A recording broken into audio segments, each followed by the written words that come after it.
2013. Adelante.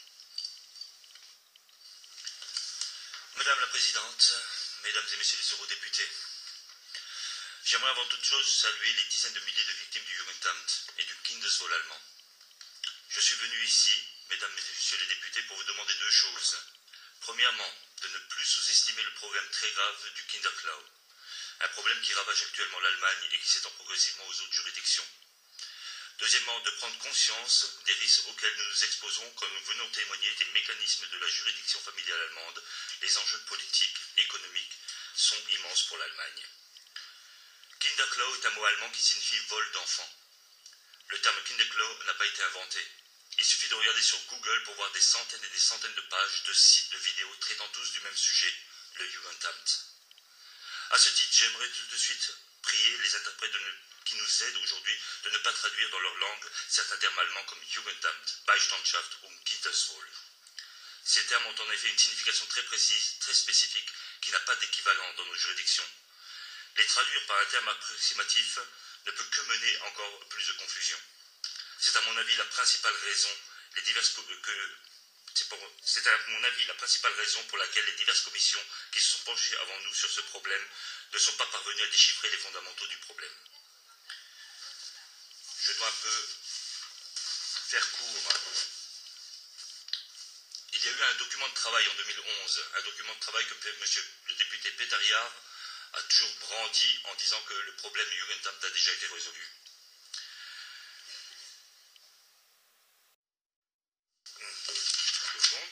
Voilà. Au mois de décembre 2011, un article de 4 pages diffamatoire paraît dans le Spiegel contre le CED, une association de défense des parents victimes du Jugendamt.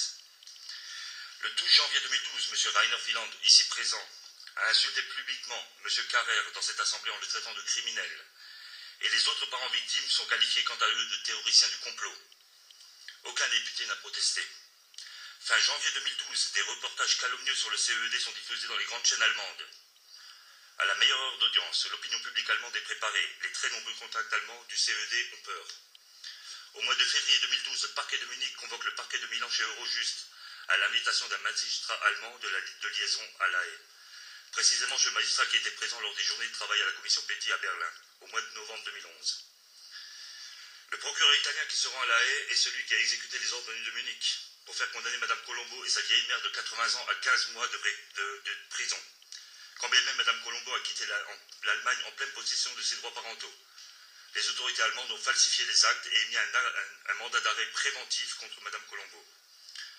De février 2012 à mai 2012, les parents pétitionnaires sont placés sous surveillance téléphonique en France, en Italie, en Grèce, leur adresse internet piratée par le commissaire Obermeier de Munich. En avril 2012, Mme Heinz, une américaine dont une fille a été volée à Munich, est arrêtée à Rome. Elle est emprisonnée pendant 1 mois avec son bébé de 3 mois.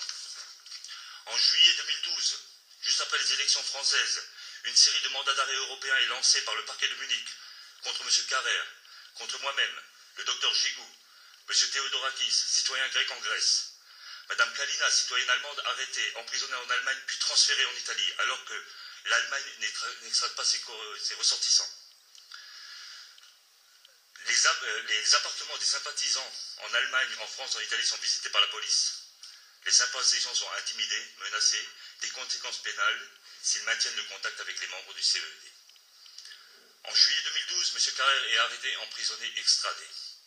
En octobre, M. Ghiberti, moi-même, est arrêté, emprisonné, puis relâché sous contrôle judiciaire strict d'1 an, avant d'être extradé vers Munich.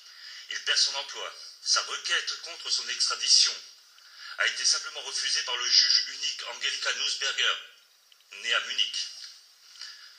Février 2013, le docteur Gigou est arrêté avec un mandat d'arrêt européen. Le parquet de Munich a fait retirer une ordonnance pénale exécutoire dans un land allemand pour en créer une artificiellement dans le land de Bavière, rentrant mieux dans le cadre de l'accusation contre le CED pour association de malfaiteurs. Au mois de juin 2013, M. Olivier Carrer est condamné à 4 ans de prison par le tribunal de Milan sans aucune preuve, sans motif valable pour association de malfaiteurs. Mme Kalina, l'Allemande qui a été mise à disposition de l'Italie pour créer l'association de malfaiteurs, est condamnée à 2 ans et renvoyée en Allemagne juste après son procès. 4 ans pour M. Carrer, expulsé, interdit d'entrer en Italie. 2 ans pour Mme Kalina. 15 mois pour Mme Colombo et sa mère. 15 mois pour Mme Porketzowicz, 1 mois pour Madame Heinz, 20 jours pour moi. Des mandats d'arrêt sont suspendus, annulés. Des dizaines de milliers d'euros sont dépensés inutilement. Des frais d'avocat et des coûts importants pour les États membres de l'Union. L'absence de perception et de la gravité de nos pétitions de la part du Parlement européen nous a coûté très cher à nous déjà victimes. Mais le plus grave est ceci. Nous sommes en position d'un document sorti par inadvertance par le parquet de Munich. Celui-ci indique que la condamnation du CED en qualité d'association de malfaiteurs n'est pas que la première phase du complot. La seconde est encore à venir. Il s'agit de faire extrader une douzaine de membres du CED vers Munich et de les faire condamner sur la base de décisions italiennes d'association de malfaiteurs pour atteinte à la sécurité de l'État allemand. Merci.